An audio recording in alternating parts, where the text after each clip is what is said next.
श्री शिवाय नमस्तुभ्यं।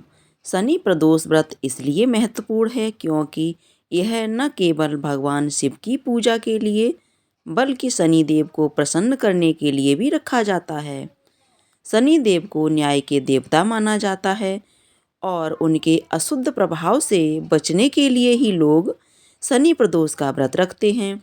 शनि प्रदोष का पालन करने से व्यक्ति को शनि दोष, साढ़े साती, ढैया और अन्य शनि संबंधी जो भी कष्ट हैं उनसे मुक्ति मिलती है। साथ ही साथ यह व्रत जीवन में सुख, शांति, समृद्धि और मानसिक संतुलन को भी बढ़ावा देता है। जो भी व्यक्ति इस व्रत का श्रद्धापूर्वक निष्ठा से पालन करते हैं उन्हें शनि देव की कृपा अवश्य मिलती है और उनका जीवन भी सुखमय हो जाता है। शनि प्रदोष व्रत के दिन प्रदोष काल के समय अपने आसपास किसी शिव मंदिर में जाएं। सबसे पहले गणेश भगवान का पूजन करें क्योंकि किसी भी शुभ काम को करने से पहले गणेश भगवान का पूजन महत्वपूर्ण है। इसके बाद शिवलिंग पर जल और पंचामृत से अभिषेक करें। बेल पत्र, धतूरा या फिर जो अन्य पूजन सामग्री है वह आप अर्पित करें। शनि देव के लिए काले तिल और सरसों के तेल का दीपक जलाएं। उन्हें काले वस्त्र और उड़द की दाल अर्पण करें। कथा का श्रवण करें और आरती करें। इस तरह से शनि प्रदोष व्रत के दिन शाम के समय मुख्य पूजा की जाती है। इस बार क्योंकि पौष मास के शुक्ल पक्ष का प्रदोष व्रत शनिवार के दिन पड़ रहा है, ऐसे में यह शनि प्रदोष व्रत होगा। आपको बताते हैं कि प्रदोष व्रत किस दिन रखा जाएगा, इस दिन प्रदोष काल का समय कब से कब तक रहेगा और कौन कौन से शुभ मुहूर्त इस दिन बन रहे हैं।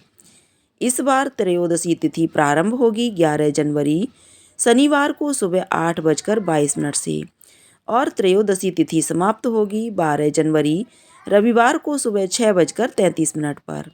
इसलिए इस बार प्रदोष व्रत 11 जनवरी दिन शनिवार को ही रहेगा। प्रदोष व्रत में सुबह से लेकर प्रदोष काल तक व्रत रखा जाता है। जो भी भक्त व्रत नहीं रख पा रहे हैं उन सबको भी भगवान शिव की और शनि देव की कृपा पाने के लिए प्रदोष काल में पूजन या कथा का श्रवण अवश्य करना चाहिए। अब आपको बताते हैं इस दिन के मुहूर्त के बारे में। इस दिन सूर्योदय होगा सुबह 7:14 पर और सूर्यास्त होगा शाम 5:55 पर। ब्रह्म मुहूर्त सुबह 5:38 से 6:26 तक रहेगा और शुक्ल योग और ब्रह्म योग का शुभ योग 20 दिन बढ़ रहा है। शुक्ल योग सुबह 11:49 तक और बाद में ब्रह्म योग प्रारंभ हो जाएगा।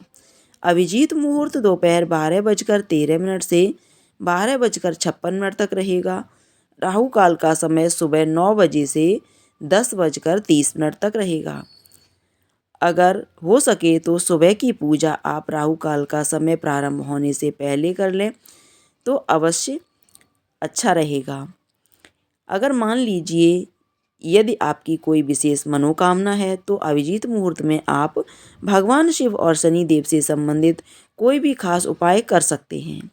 कहते हैं कि अभिजीत मुहूर्त कोई खास उपाय में किया जाता है तो उसमें सफलता मिलने की जो संभावना है वह बहुत हद तक बढ़ जाती है क्योंकि भगवान शिव ने त्रिपुरासुर नामक के राक्षस का वध करने के लिए अभिजीत मुहूर्त का ही इंतजार किया था।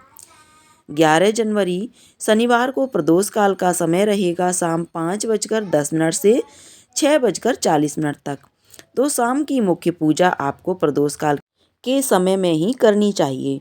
यदि घर से बाहर हों तो प्रदोष काल के समय आप मानसिक रूप से भगवान शिव के मंत्र ओम नमः शिवाय या केवल ओम का उच्चारण कर सकते हैं। प्रदोष व्रत के दिन आप अपनी सामर्थ्य के अनुसार कुछ न कुछ सामग्री का दान अवश्य करें और यदि आप प्रदोष की कथा सुनना चाहते हों तो इस दिन आप हमारे चैनल पर भी शनि प्रदोष व्रत की कथा सुन सकते हैं।